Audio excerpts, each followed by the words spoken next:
Hi there, Liz here, and we are at EMO's Creative Studio, where anything and everything you create is beautiful because you created it. And today I want to do something just a little bit different. I want to show you how I made my own numbers or labels to use when I'm making a quilt that requires me to remember what position the rows are in. So instead of going out and ordering and spending a lot of money on tags or labels, what I did was I went ahead and I went and bought some inexpensive, and these were on sale, iron-on numbers and letters. The kind of fabric that I'm using, I believe this is duck cloth. It's pretty sturdy. I didn't want anything very thin. You don't even see me playing with it. I didn't want to use it. I didn't want to get anything very thin. I wanted it to be pretty sturdy because I'm going to be sticking pins through it. So again, these are iron-on numbers and letters, and I'm using a piece of duck cloth, I believe it is. What I did was I made a grid using my 2.5-inch ruler, and I just straightened up the fabric to make sure that it was nice and even and straight, and then I put my ruler against the straight line, and then I just drew my 2.5-inch squares. The reason I chose 2.5-inch squares is because when I go to cut this, I'm going to use pinking shears because this fabric is not densely woven and it pulls apart very easily. I know that's kind of opposite of what I said, that I was looking for a strong heavy-duty fabric, but once I use the pinking shears, I'll be okay. Now, remember I did a video on the Teflon coated sheet, and this is what I'm going to do to iron on my letters and numbers. I'm going to gently place my Teflon sheet over my letters and numbers so that they're not moving around and I'm not getting my vinyl stuck on my iron. So I've got my Teflon coated sheet on my numbers and letters. I am going to place my iron. I am not going to move it around because I don't want my letters or numbers to be really off. They might be a little crooked on the squares, but that's okay because that's how I made it. So I'm going to follow the instructions of what the iron-on numbers letter says to do about using heat. I am not using steam. You're not supposed to use steam when you're putting iron-on letters and numbers. Just leave it on for at least 30 seconds. Your iron should be very, very hot. And as you can see, I'm just gently moving this around so you can see that it's not sticking onto the Teflon coated sheet. And I'm probably going to give a second pass just to make sure that everything is warmed up and it's going to stay in place. And I know this top corner over here I'm going to have to do as well. Let me just turn it this way.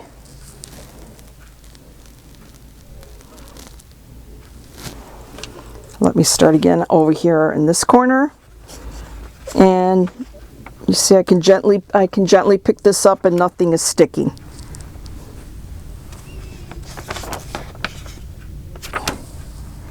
Okay, 30 seconds in each quadrant that I'm working on.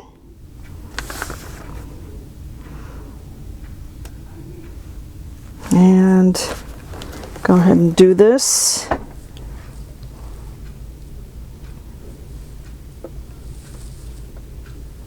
And let me go ahead and do this. Let me put the iron up a little bit higher so that the numbers and letters get caught in the heat.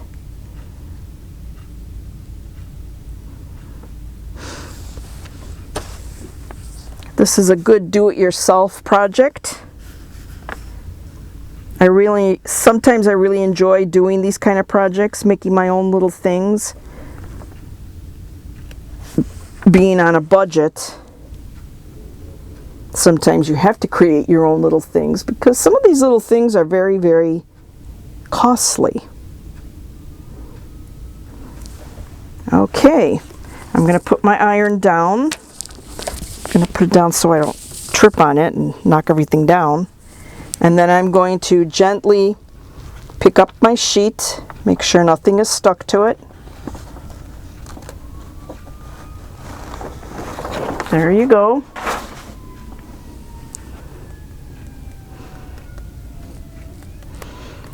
Now these numbers and letters are have vinyl coating to it.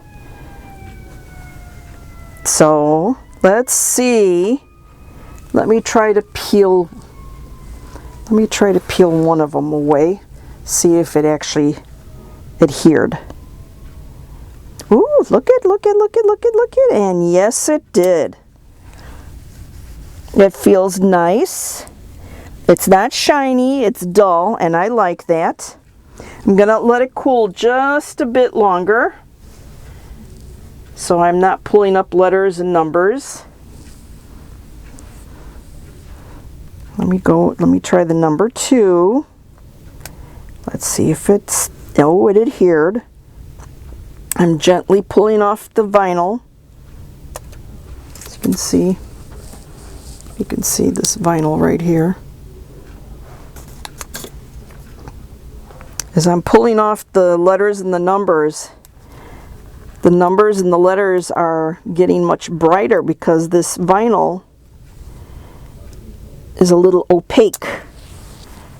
I'm liking how it's coming out.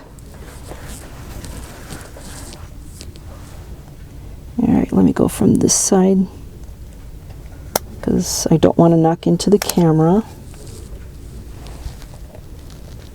It's still, I could feel the warmth of the iron. Oops. This one. Yeah. This one is coming up, so let me put this sheet back on. And let me put the iron on this number 5.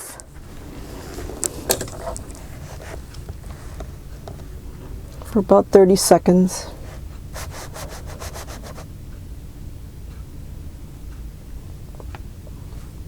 I'm sorry, you can hear the clock in the background. I hope it's not too annoying. Okay, let me gently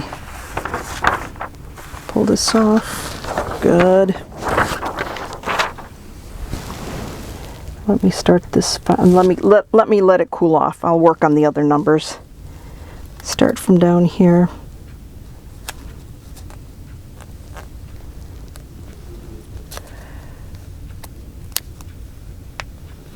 Okay, good. Now, let me give you a word of caution.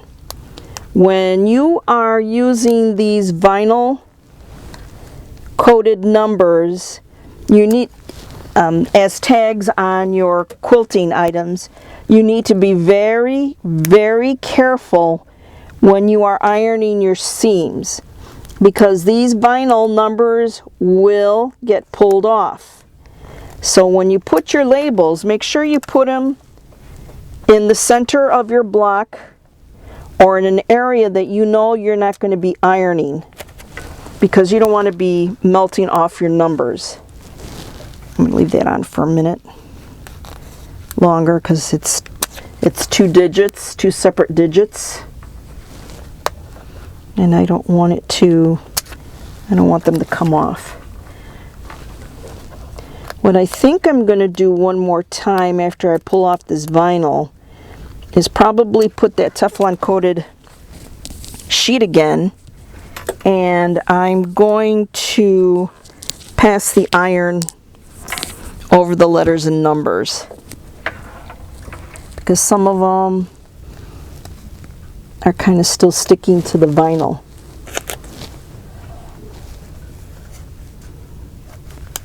The vinyl is coming up off the fabric. I hope it's not going to be a problem.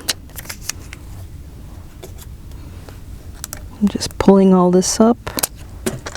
Sorry.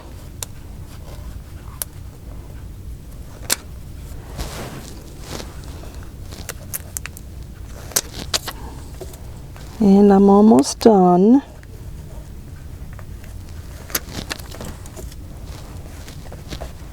Oh, this is so neat looking. All right, let me do this number 10. And then let me get to the number 5. That's kind of cute. I like color. So this is why I decided to go with these letters and numbers, because they were so bright. And I'll be able to see the colors against my any block that I do.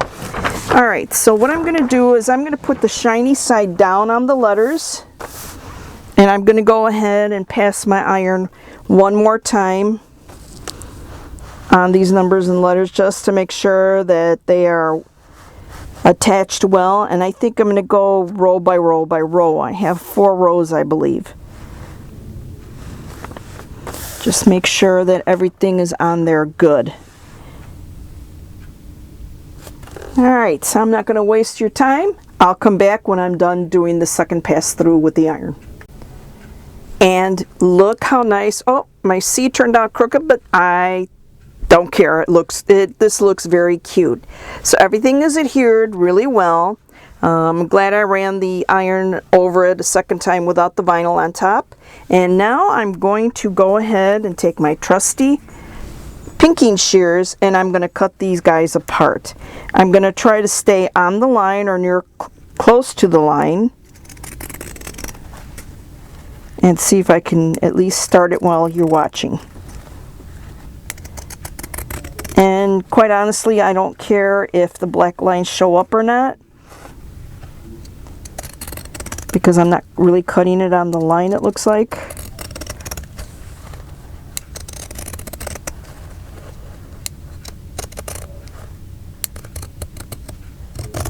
Okay.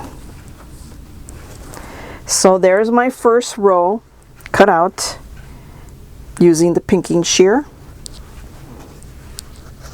See? Now before I cut it into separate blocks, I'm going to get pink or use my pinking shears for the bottom of this row. So I get that pinking shear look.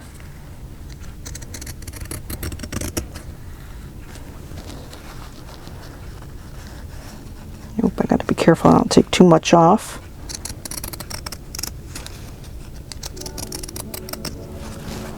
And let me cut these guys, and then I'll show you what they look like once I'm done. Here you go. Now I've got all my 10 letters that I used and my 10 numbers that I put on cute little labels that I can put on my quilt projects or my sewing projects so I can keep them in order. I really like the way this turned out. And if you're not interested in doing a pinking shear around the edges to keep your edges from fraying, you can go ahead and put 2 of the fabrics together and sew them all the way around, after you cut them out in little 2.5-inch squares. It's a nice size. It's big enough for you to see. I think, and I'll get back to what I was saying about sewing the squares together. I think the numbers are 1.5 inch, 1.25 inch. The numbers, oh, I'm sorry. You're not even seeing. I believe the numbers are 1.25 inch. Looks like it's 1.25 inch. And they're big enough so that you can see what you're doing with these labels. As I was saying, you could put 2 pieces of fabric together and then sew it all the way around like this. Maybe leave a little section right here that you turn it inside out and then sew it up, and you will have your labels. Now, if I was going to do that, I would do it the same way like this, and I'd cut it into my little squares like this, and then sew it with the vinyl already ironed on. I hope you enjoyed this. I hope this is a good idea, and I hope it works out for you. I'm Liz. We are at EMO's Creative Studio, where anything and everything you create is beautiful because you created it. I am on social media, Facebook and Instagram, and that information will be listed below in the description box. I also have an email address, and that is listed below in the description box. Subscribe, like, click that bell so that you can get notifications every time I publish a new video. Share with your friends on social media. Until the next time, happy quilting, happy sewing.